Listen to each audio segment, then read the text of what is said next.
All right, people of the internet. So I use a Teensy, specifically a Teensy 4.0. I guess maybe that's a good first thing to talk about is that the Teensy. So this is going to be a very rambly video. Maybe that's a good first thing to talk about. I thought for a long time about like maybe I should get a friend in here to talk, to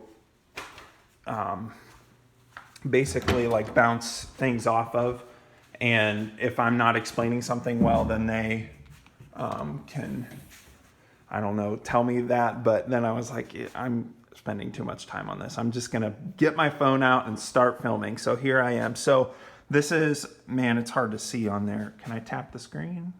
That didn't help very much at all. I think it might actually look better on camera if I turn these off and just have that backlighting. It doesn't look much better. Whatever, you can't see it very well, but there's a subwoofer in there. It's in a custom enclosure that makes it so that when I put my seats in my Jeep, I am able to put the box behind the seats. And I am actually going to, I just saw a big light that I have, and I'm going to rig that up real quick so that I can, wait a second, I need to put my phone down. Sorry that you can't see anything. I am getting a light so that you will be able to see things. And again, this is a very rambly video, but you know what? I'm just trying to help out. Okay, so yeah, there we go. So it's ratchet strapped down to where the seats go in the car, and there's duct tape covering the speaker terminals so that if I put my little 2-year-old nephew in the back and fool around with the top off, he doesn't touch those. So, or hopefully he doesn't. Also, maybe I'm an irresponsible uncle. Oh well. Okay, so where is the amp mounted? I found out that in a Jeep Wrangler you can like put wires up through this little place back there, so that's kind of neat. I don't know if any of you know anything about how you, can I hold this under my, this works like this. And then can lift that whole thing up. So here's the amp. So I had this system installed by a shop, and they just hooked up the amps and speakers with like minimal fanciness, and I feel like that's probably par for the course with car audio shops. Like for instance, they're not going to put all kinds of like wire ferrules and heat shrink tubing on the wires and stuff. And like I noticed that they so one thing that they did is back behind here, these wires. Now this is not even the wire that they installed, and I bought this from a hardware store and used higher gauge wire and used can I tap the screen? That's blurry. I use heat shrink tubing and wire ferrules and stuff on the end just to, I don't know, because it looks nice and it makes me happy. But like I noticed with their original wires that they hooked up the subwoofer with, they tinned the wire, and I was like impressed that they at least did that. But it's probably just because soldering is par for the course when you're like hooking up things, and so they at least did that. But like whenever they put these 4-gauge wires in the amp, like when the way this was originally installed, they just like jammed all the stranded wire into the terminal there and screwed it in, and it wasn't a very good connection in my opinion. And I don't know, but again, I think that they just kind of do, if they turn it on and it works, then they're like, we installed it, what do you want from us? But I guess that's like probably par for the course whenever you pay a shop to install a car audio system. So, okay, we're already up to 4.5 minutes. I don't know who is going to watch this. Maybe you can, on YouTube, you can watch things on like double speed. So if I'm being really rambly, I think that you like hold down Control and the right button to like increase the speed. I don't know, there's keyboard shortcuts, and I'm constantly increasing the speed on YouTube videos. But anyway, so I did a lot of work back here to make it easier for me to get this out and work on it. And I am gonna show you how this pulls out, but in order to do that, I probably need a tripod. So I have my tripod hooked up in here, I think, or shoot, my tripod is not hooked up in here. You know what I should have done? I should have put I have a wide angle lens that just like screws onto my phone camera, and I should have hooked up my wide angle lens, but here I'll try and really, really quickly get the phone into the, there we go. So, man, it's really hard to see that. Does this help at all? Let me look and see if that helps you to see. Not much, but okay, so I made this whole amp rack thing, which is just a piece of like plastic trim stuff, but I actually have found that this plastic trim is super easy to screw into. Now I've heard on like watching some car audio fabrication videos that it's hard to put screws in and take them back out of this, like, what's it called? I think it's called like cellular PVC or something like that. It's hard, according to the guy on car audio fabrication, it's hard to get screws back in and out multiple times of, I mean, wood for starters, but I guess this stuff's even worse. But I have just not, like, every time I put a screw in, I'm just like, I better not, you know, pull this back out. Is my phone still recording? I would hate if I stopped recording accidentally when I shoved it onto the tripod. Okay, so this whole amp rack comes out. And it fits in here very, very snugly. A lot of people might comment and say, like, that thing's gonna go flying if you get in a crash. First of all, it's underneath this floorboard thing, and it's like fits in there very, very snugly. It doesn't move around a whole lot. But this was like one of the first things that I did that I was really glad that I did. So the people who installed, the shop that installed this whole system, this is all screwed into this amp rack. The shop that installed this system, they directly, here, let me pick this up and pick up my light. They directly screwed the amp into this plastic down here, and you can kind of see right in there. And I actually made this hole bigger because of reasons. I had to get something through there, but they just like put a couple of holes in here and screwed the amp directly into this plastic. This is like this whole, I don't know if you can see, but this whole tray, it's just like a big plastic tray. And can you see what I'm doing? I don't know. It's a big plastic tray, and the whole thing comes up, and you can pretty much screw into it and get a pretty good, you know, mount on there. Let me make sure that you can see everything. Yeah, you can. So it was very difficult to get in there and adjust the controls on the amp and to mess with the terminals whenever I was putting wires in and things. So I cut out this, you know, cellular PVC trim stuff that my parents had in their basement, and mounted the amp to that, and it fits snugly into that space, and it allows me to mount other things next to it, which you'll see in a second that that's important. And yeah, so I'm really glad that I did that. That was like a big lesson of like amp racks make just everything better. You can just attach stuff, and it's really nice. So one of the other things that I did then is so let me get the camera back off of here, and let me get my little light thing. So the wires, you know, pretty much were only long enough to come out to here. And so I bought another 4-gauge amp wiring kit and like heat shrinked. I spliced to get in a bunch more wire to allow me to pull everything out and work on it. And I typically don't put it on the subwoofer. I put a little table out here, and I put everything on there. And then whenever I'm done, I can put it all back in there. And it makes it a lot easier to work on stuff. So maybe I should get a table out and show you what's going on in here, because like I said, what I did is I made a, you probably can't even see it, but there's a Teensy 4.0. It's a little Arduino compatible microcontroller, and it has to be a 4.0 because of floating 64-bit floating point audio processing. So if you want to do audio processing in a computer and you want to do it really nicely, you kind of need a lot of 64-bit floating point processing horsepower, because you can represent really, really big and really, really tiny numbers pretty accurately with that, and that becomes important with audio.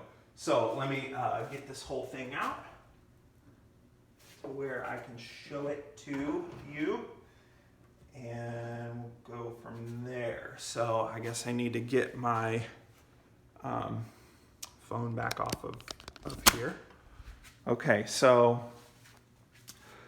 you can't really see it very well, but this is probably 3 different boards that I bought. One is a mini DC Isolator, which is a product from Mini DSP that's made to be used with their Mini DSP boards, and it gives you a really, really clean 12-volt power supply, and it gives you the ability to turn on an audio processor, wait a second, and then turn on an amp.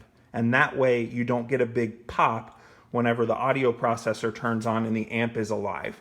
Okay, so you want to turn on the audio processor, wait for it to get ready to do its thing, and then turn the amp on when everything is safe and the audio is flowing nicely. Let me see if I can do this I need like 3 hands here. Whatever. This right here is the Mini DC Isolator. It is in a case that I made with a 3D pen, okay? So I don't know if you can really tell by the shape, but the way that I made a lot of these cases with my 3D pen is I would make flat sections, and I found that my 3D pen doesn't stick to duct tape. So I made a big duct tape surface to draw on, and I can peel the 3D pen layers back off of it. And I would make flat sections and then use the 3D pen to then pick them up and glue them together and make cases for all of these different boards. Okay, so, and then I basically took the 3 boards and glued them all together with the 3D pen. So this right here is a Mini DC Isolator, and then up here, there's a board right here that's in its own little case, which again, I glued the 3 cases together.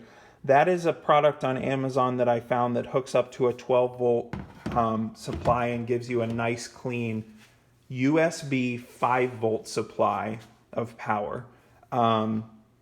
So I needed that to power the Teensy, and it was super nice that it even has a USB port and everything. Now, it's redundant because I have 2 boards that are responsible for giving me a nice clean power supply. Perhaps I could have gotten rid of the Mini DC Isolator, because perhaps it doesn't actually make a big pop whenever you turn both on at the same time.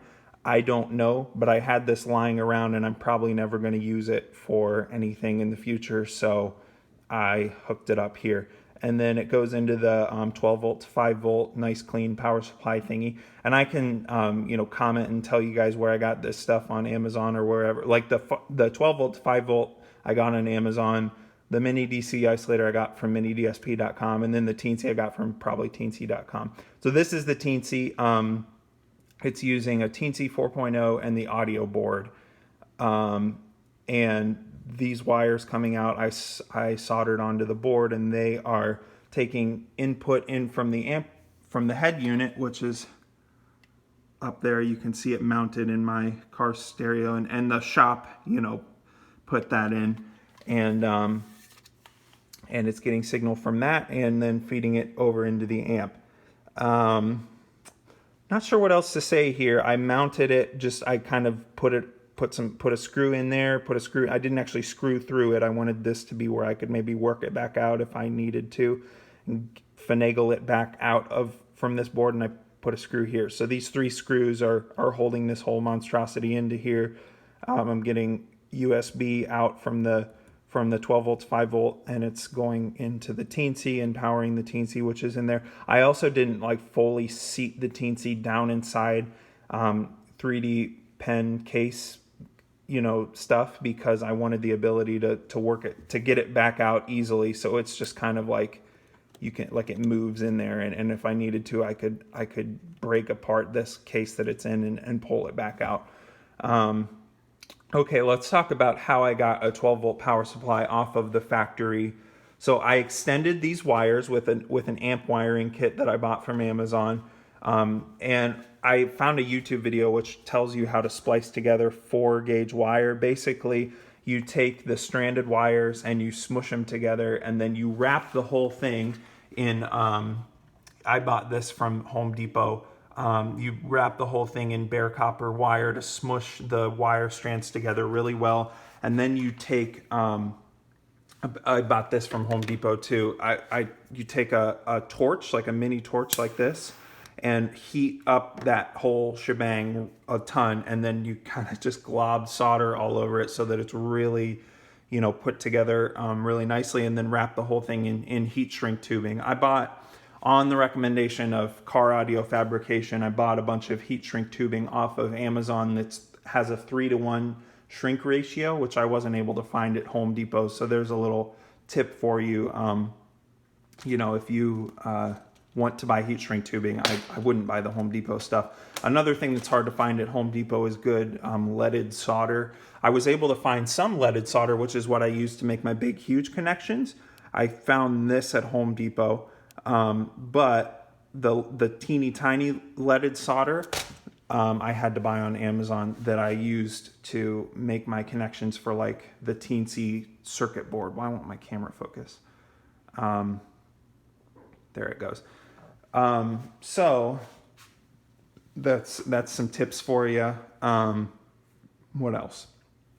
Oh, so that's how I spliced together the 4-gauge wire. To get 12 volts off of my big 4-gauge wire, I just kind of cut a little bit off of the, insulation off of this 4-gauge hot wire, and soldered on this little wire coming off here. And then from AutoZone, I got this little fuse holder, so that, you know, this part of the wire is unprotected, but then from there on out, everything else is protected by a little tiny fuse. The only way I was able to get like a 1 amp or 2 amp fuse from AutoZone was in a pack. Like, let me see. Somewhere around here, I have a pack of fuses, which was the only way that I was able to find such a tiny fuse. And I can't find it right now. But yeah, so okay, what was I saying? I lost my train of thought. I don't know. I'm sure you can find tiny fuses on Amazon, but I was impatient that day. Oh, also, this red wire I got from AutoZone. And then I also had a black wire for grounding that I got from AutoZone. You can find some small wires at AutoZone, so that's kind of nice. Okay, so what else is there to talk about? I guess maybe the code that's running on the Teensy. So yeah, I talked about how I got this in these cases, and then how I mounted it to the board, and then how I got the connections basically in and out. Learning to solder was like a huge thing. Like I watched a bunch of videos on, because I needed to be able to solder together the Teensy audio board onto the main Teensy board. And learning to solder, it's like, why did I not learn this sooner? Like learning about how flux works, and how solder does what it does, and soldering safety, like ventilation, and what could hurt you and what's not going to hurt you, that type of thing. That was really helpful. So yeah, basically, I think I've talked about everything here. I guess maybe we'll talk about the code that's running on the Teensy,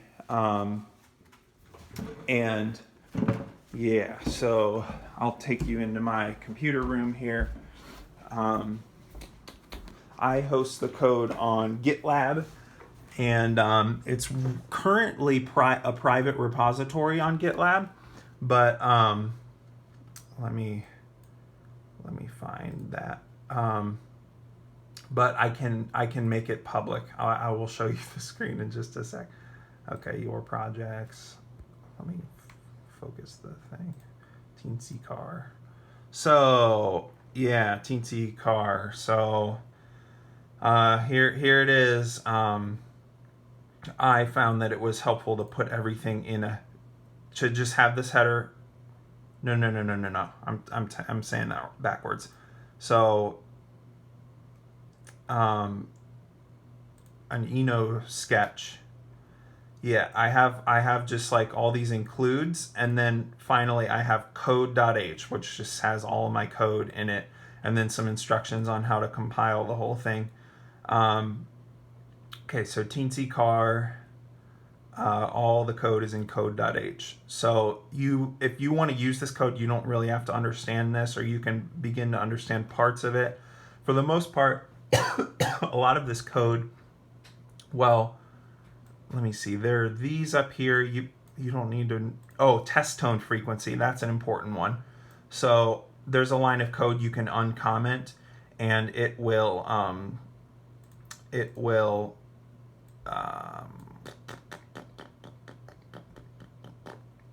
make a test tone at maximum volume so that you can get the gains set correctly on your amplifiers. So that's an important one. I don't think any of these are important if you want to modify this code and use it yourself. So the whole point of this audio processor, as I put over here in the thing, it EQs the sound. Technically, I think I made a little gate on there, so it has a gate to just, if nothing's playing, don't hiss or buzz or anything. Just get rid of all the sound. There's a gate and then an EQ, and then it smashes the whole thing into a Brickwall Limiter so as to not overload your amps, but also get the maximum volume. So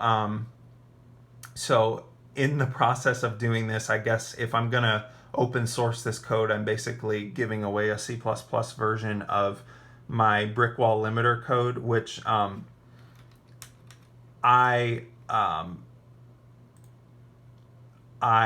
sell, or I was attempting to sell a version of this limiter for audio for music producers. But I've kind of given up. I'm eventually going to take this page down because I didn't sell any copies of it, and now that I'm putting this out there, a lot of the source code is now available basically for people. So it's if you don't know how to program, I suppose that this might still be useful. But a company called Kilohertz came out with a limiter that is just as good as this one, and sounds just as good. And so I don't even think there's really a place for mine anymore, because you can get free software that does what mine does just as well. So, and now I've given away the source code. So, but anyways, so we're putting a gain control on the sound, and then, or excuse me, I mean, there actually is, that's funny that I said there is a gain in there. Like, you can boost the sound or cut it if you EQ and it's way too loud by the time you're done EQing it, or the other way around and you need to boost or cut. So there's, I guess, what do we have so far? A gate, a gain, an EQ, and then a Brickwall Limiter in this audio processor. And if you know how to program C++, you can even add more. So let me talk more about the code. Down here is the important part. So, okay, this is where the processing happens. Basically, the sample comes in and we do the gate. You can uncomment this line right here to do a test tone, but we're going to put a gate on it and then multiply by, I guess, by 0.25. That's if 6 decibels is doubling or having the sound, 0.25 is like minus 12 decibels by multiplying every sample by 0.25 because it's 1/4.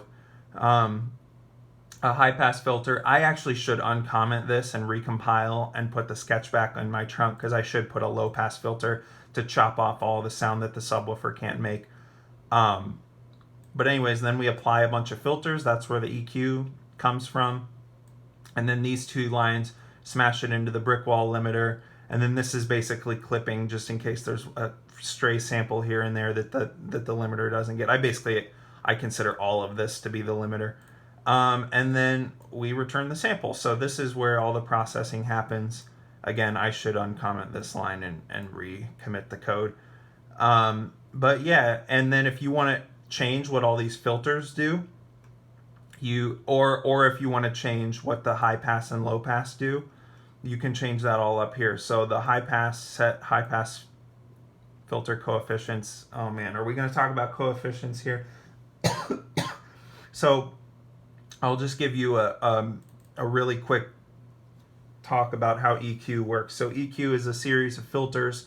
What are filters inside of DSP code? They are a mathematical process that happens, and what the filter is doing is determined by a series of coefficients. And so in code, if you have a filter like F1, F2, F3, F4, high pass, low pass, those are all C++ objects that are on this object, and those are filters, and you don't need to understand how they work. All you need to understand is that they have coefficients, which are like 5 or 6 numbers, if I recall correctly, that control what the filter does, and you have to go through a mathematical process to set those coefficients. But you can create high pass filters, low pass filters, boosters at certain frequencies, cutters at certain frequencies, and yeah, that's how filters work. And so we control what all these filters do by setting the coefficients right in this spot in the code. So right here I'm doing a band coefficient, so you just have to give it the sample rate. And then right here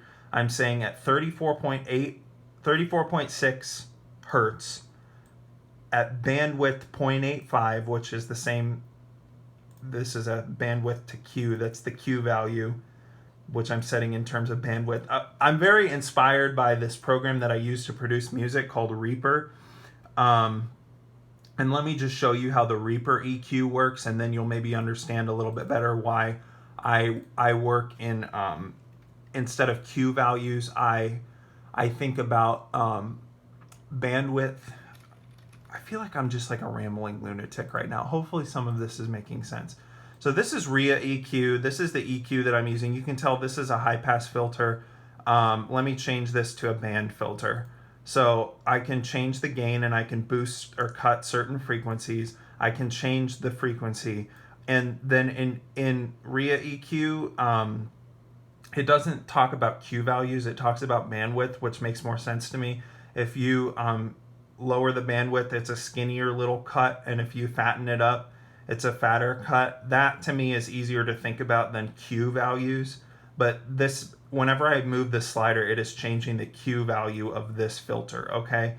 And then you can add like more filters. This is called a parametric EQ. It's a series of different filters, and you can do all kinds of crazy EQ stuff. So I have created this in the code. You can tell there are these 3 sliders here.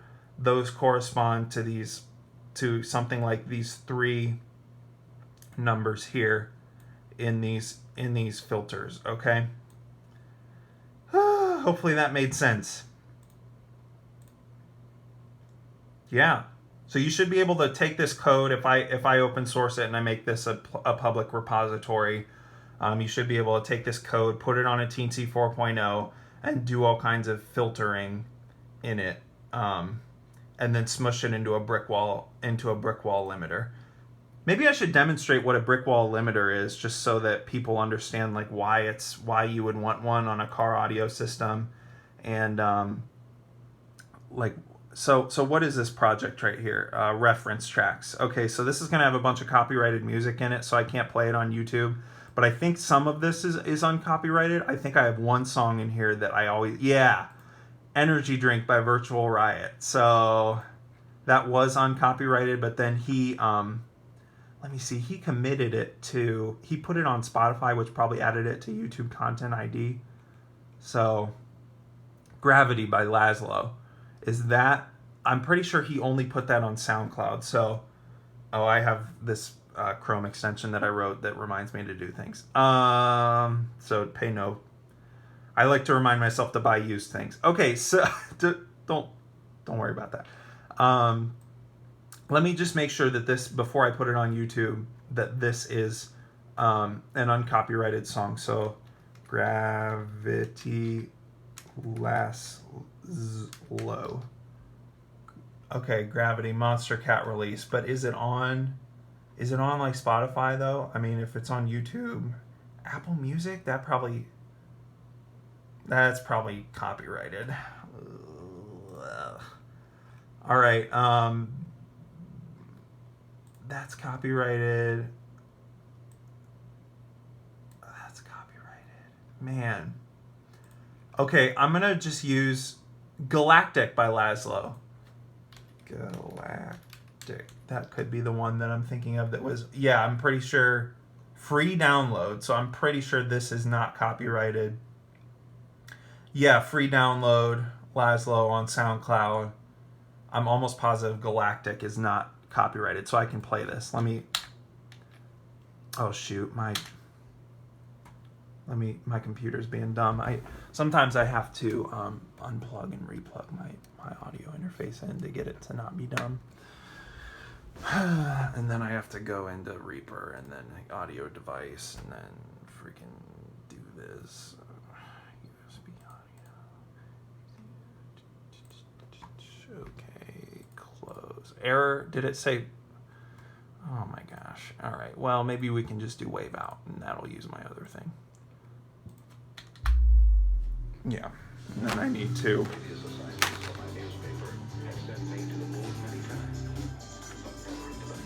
All right, I cannot click on any of these other songs in here, but oh man. Okay, so let's EQ something and jam it into a Brickwall limiter. So first of all, let's get a limiter.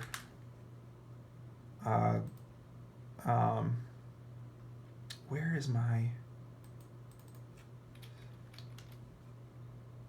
This is basically the same code. If I turn these off, this is basically the same code that's running on the Teensy. This limiter right here. So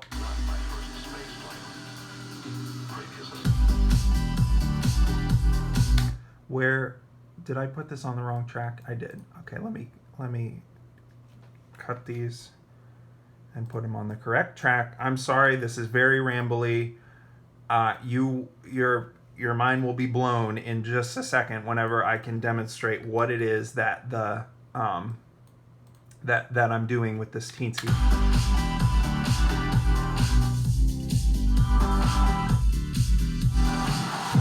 Okay, so that's EQ, right? You saw me move that, and you saw the EQ happen.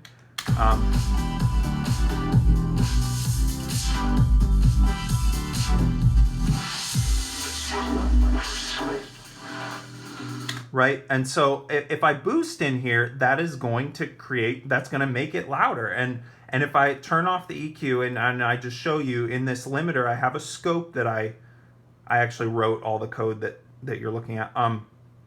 But there's a scope, and you'll see that commercially created music is very compressed. It's already smashed into a Brickwall limiter.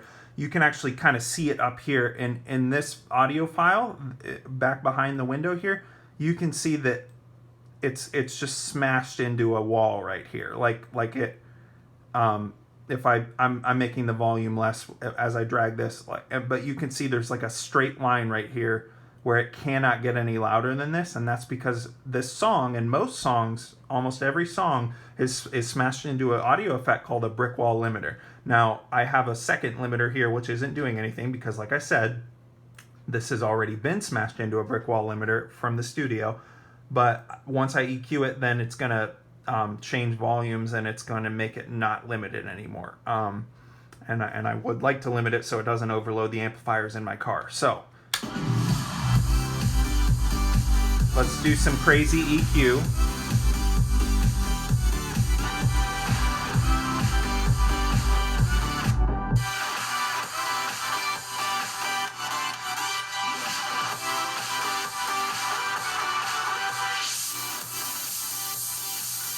Okay, so that sounds terrible, but whatever. It's some crazy weird EQ. And you can tell the wave looks completely different now. It has no bass in it.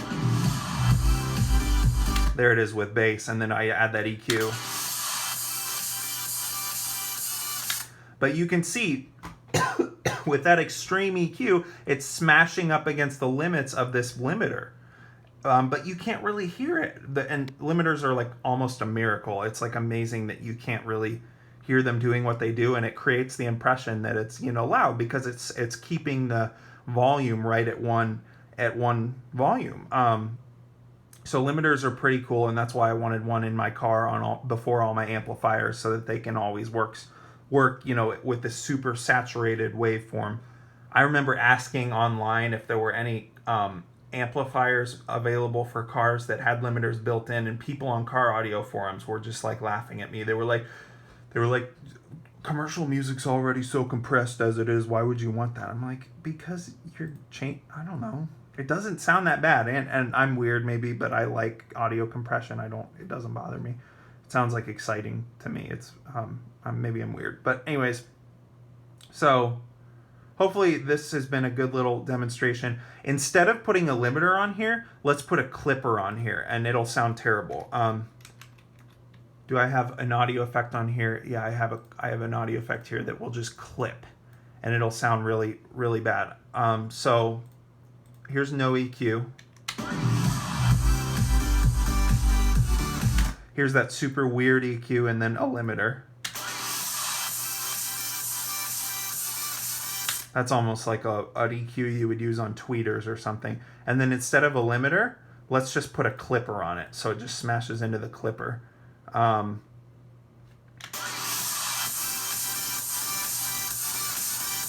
don't know if you can hear that like swooshing noise, but it's clipping and it's sounding really bad. Let me add a scope so that you can actually see visually what's happening. Glowstream Software, that's my imaginary company. So it might look to you a lot like a limiter, but you can tell it's just like going up against this threshold and then just clipping.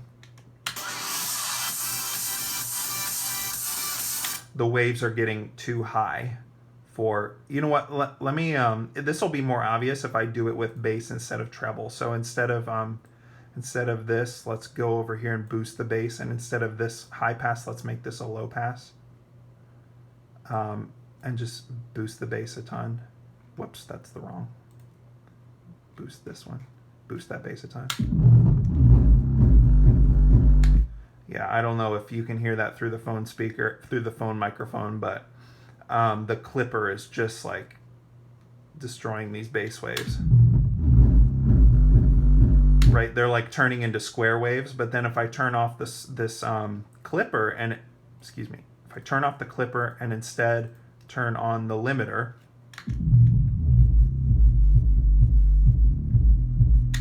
it actually, by the way a limiter looks is it looks forward in time, which has, you know, kind of has to delay the sound a second to give it a second to anticipate what's going to come up. But it takes the volume down slowly as it sees something loud coming in the future. So, and it thereby avoids squaring off the waves. It's like a compressor that kicks in really quickly.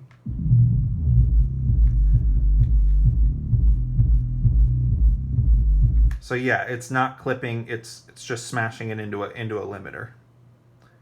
Oh my gosh, this is such a long video. I'm up to 38 minutes now. I'm just gonna quit here. I think there's this code. You can run it on a Teensy. It'll give you a gate, EQ, and a limiter on your car audio amplifiers. I have it hooked up. It's working in my car right now. I would demo it in my car, but I know that phone audio sounds not good when you demo stuff with it anyways. And just trust me, it has made my subwoofer sound way better. I want to put it on my front and rear speakers. I want to rig up something like that eventually. So I like it a lot. I don't know what else to say. This is a super long video. Let me know in the comments. I'll try. I think YouTube emails me when people comment on my videos if they're on my personal channel, and I'm going to put this on my personal channel. So let me know in the comments if you have any questions about what I'm doing here. I'll try and answer them. I'll probably just like make another rambly video, but I can't think of anything else to say. This is a really long video. You know, I would love to help other people rig up stuff like this in their cars or in their home audio system. This wasn't super expensive, and it was kind of fun, and I learned a lot. So, I don't know, man. Just let me know any questions that you have. Yeah, bye.